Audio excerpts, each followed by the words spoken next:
Estamos aquí reunidos con el profesor Daniel Torena, un estudioso de la historia del Uruguay y particularmente de la historia de nuestro departamento de Canelones.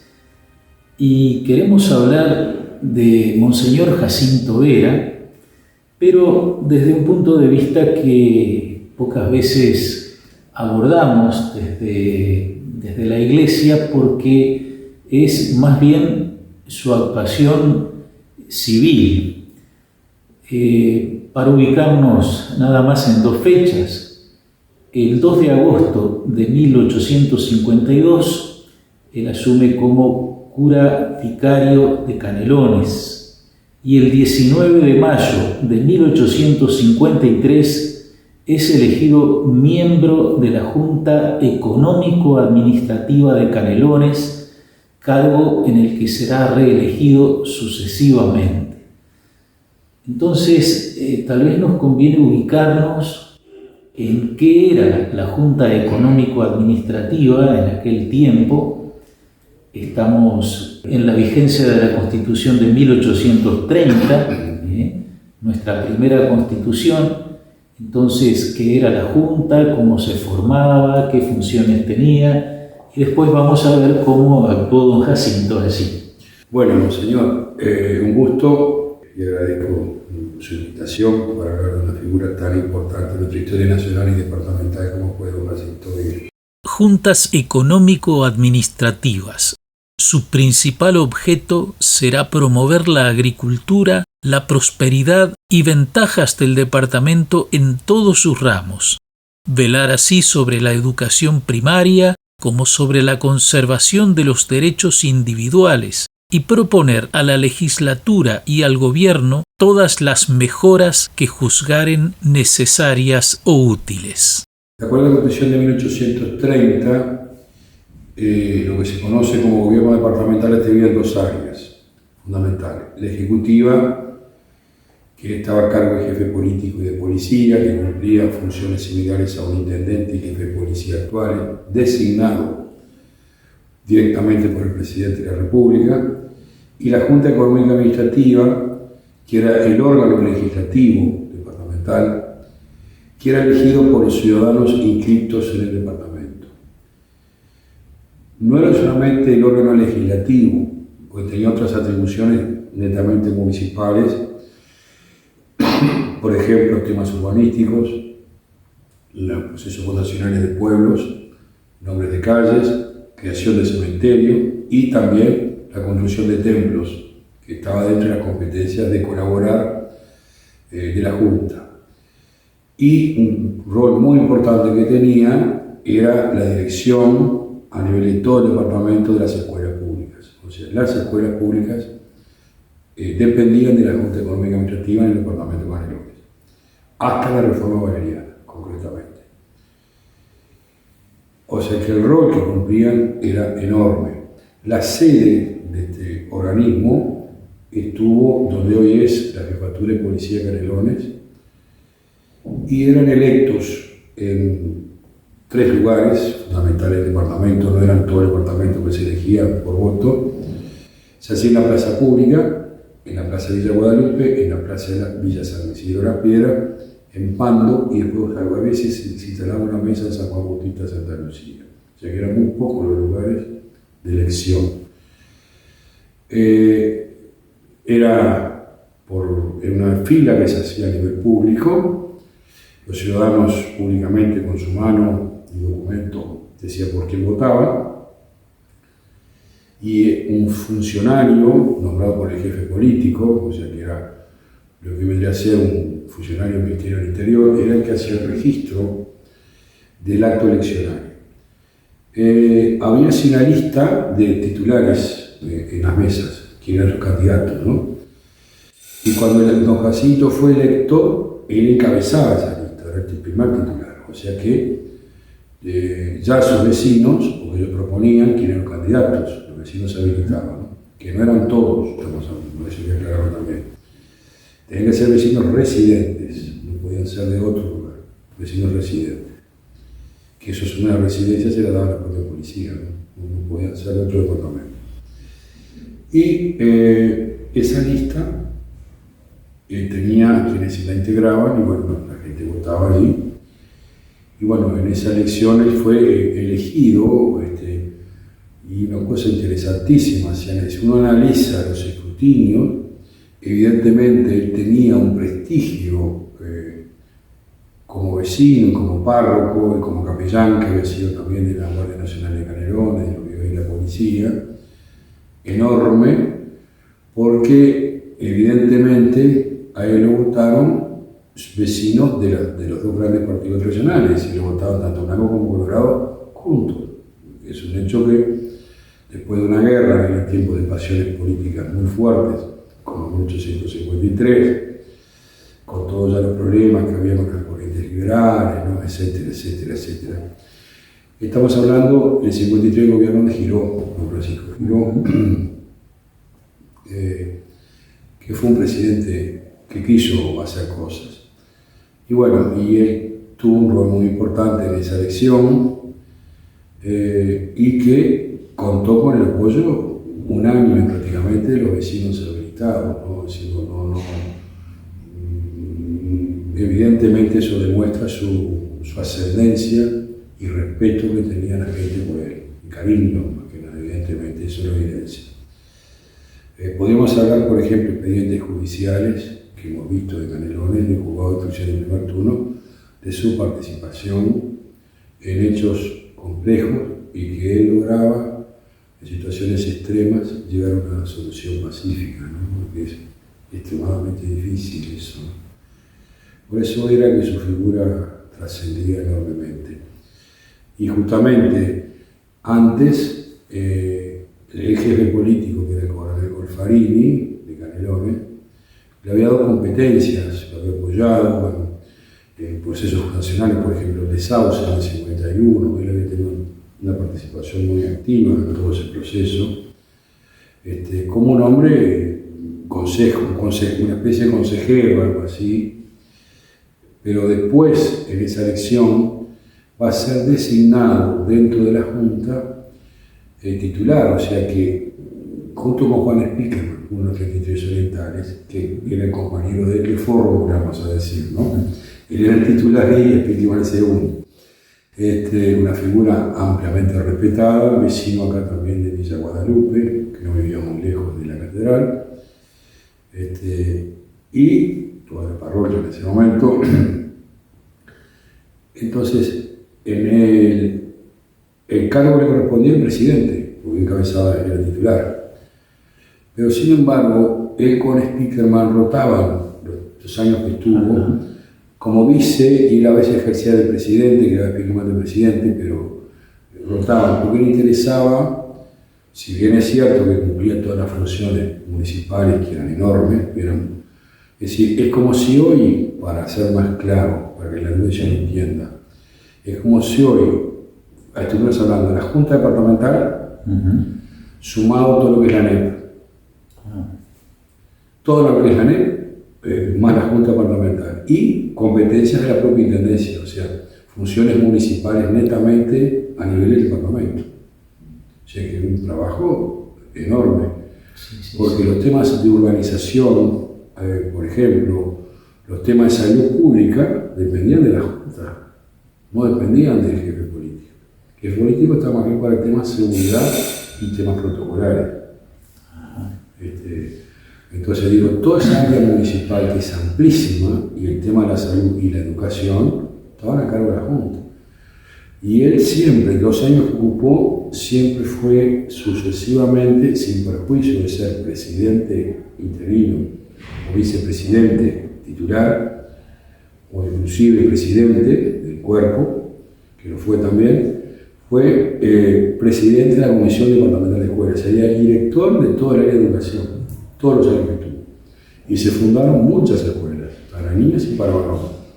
El proyecto que él tenía, monseñor, me parece extraordinario, él quería que en cada localidad importante, por ejemplo, Guadalupe, Canelones, La Piedra, Ando, Santa Lucía, después La Paz, pero por lo menos esas 5 o 6 tuvieran 2 escuelas, una para varones y otra para niñas.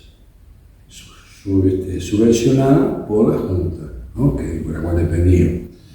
Y también su preocupación era la de formar docentes, que ese proyecto vendrá después cuando se ha tratado de un proyecto magisterial en Santa Lucía, ¿no? Que es de 57. Pero ya había una preocupación porque muchos maestros en esa época no había, muy pocos, o preceptores que se llamaban, eran personas idóneas, la mayoría de las veces, o extranjeros. Había muchos españoles, por ejemplo, que eran maestros, porque acá no teníamos casi maestros. Bueno, y él dejó funcionando escuelas para niñas y para varones, en Canelones, en Las Piedras, en Pando y en Santa Lucía, que no existían. Y estamos hablando de más de 20 años antes de la reforma valeriana. Exactamente, más de 20 años. Para ubicar la dimensión que tiene esto, ¿no? Un enorme trabajo. No está el país embarcado en la reforma escolar valeriana, que intenta sembrar escuelas por todo el territorio, sino que mucho antes la Junta y él, entre los que están con la iniciativa con fuerza, está intentando, digamos, poner escuelas dentro del departamento. Claro, y logró dejar funcionando en las principales villas 2 escuelas, una para niños y otra para varones, que lamentablemente algunas dejaron de funcionar después que él se fue. Eso también habla a las claras de que él estaba asegurando la continuidad. Exactamente. Tenía esa preocupación. Sí, sí. Y el tema, que no es menor, de la capacitación de los docentes. Lo presentó eso, claro. Yo creo que si hubiera seguido acá, hubiera armado un instituto magisterial en Santa Lucía como él quería, ¿no? Pero evidentemente habla de la preocupación que tenía por la educación y los valores, ¿no? Porque esas escuelas formaban valores, además de primeras letras, como se decía, valores a la patria, a la familia, valores morales, y el maestro, porque en las actas instruccionales, o preceptor, como le llamaban, tenía que ser una persona moralmente intachable. Esa era la primera cosa. Además de ser idóneo, moralmente intachable. Un referente. Claro. Y sí, como lo fueron, y aún son muchos maestros dentro del magisterio nacional. Sí, esa era un poco la preocupación que él tenía, ¿no? Que el maestro fuera una persona respetable en todo punto de vista, ¿no? Pero lo apoyaba, ¿no? Y otra cosa importante que no es menor, es decir, siempre estaba preocupado porque los fondos necesarios para el mantenimiento de los salarios de los preceptores y el mantenimiento de la escuela, que no es un tema menor tampoco, que fuera algo digno esa actividad, ¿no? Una de niñas funcionó donde está la parroquia, actualmente, y la otra de varones por la calle 33, que es la escuela que dejó marchar, que hoy es una escuela así, justamente. Es la escuela número 1, que después va a ser la número 1 en la época valeriana también, pero ya tiene ese antecedente.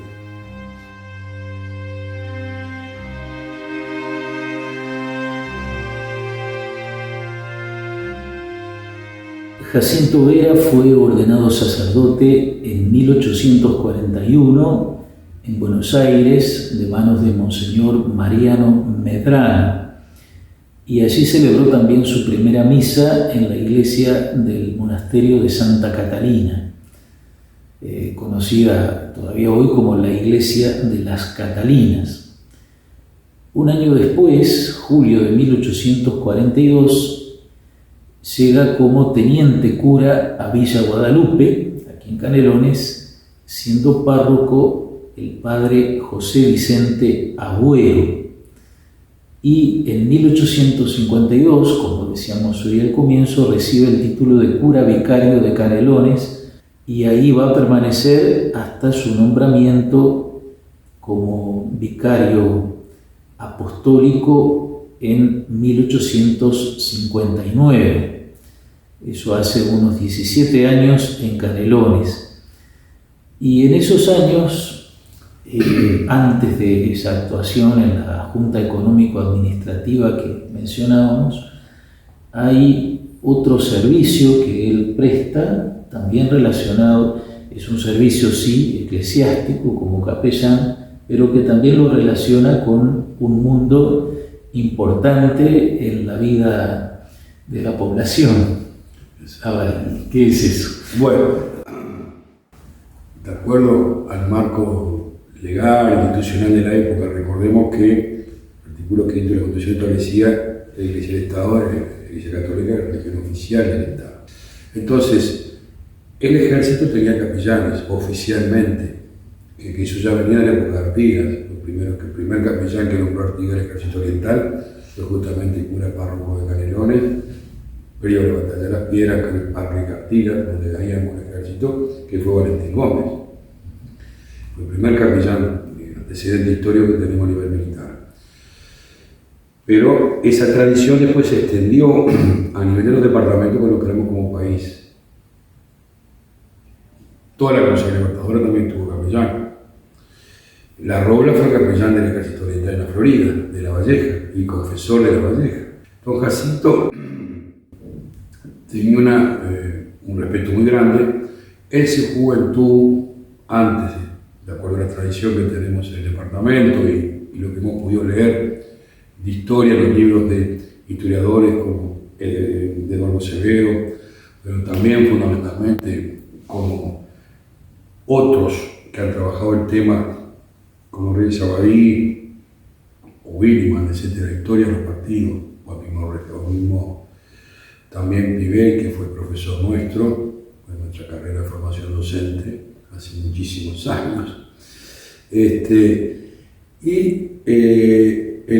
La obra de Magariño de Melo, El gobierno del Cerrito, que es un clásico del periodo de gobierno presidido por Uribe en plena Guerra Grande, son 2 tomos. Allí también menciona, dentro de Canelones, la relación, por ejemplo, que tuvo primaria don Jacinto con el propio general Uribe, que era muy joven, un adolescente sería, y aparentemente le dio la vocación y que siguiera la carrera sacerdotal, lo apoyó, bueno, poco lo que ahí dice esa documentación. Pero ya en el marco constitucional, a partir del 43, plena Guerra Grande, que es un hecho trágico en nuestra historia nacional, que va a culminar con los tratados del 8 de octubre, la paz y vencedores entre orientales en el 51, pero que realmente culminó con la batalla de Montecaseros el 3 de febrero de 1852, en lo que es el territorio argentino, sobre el litoral.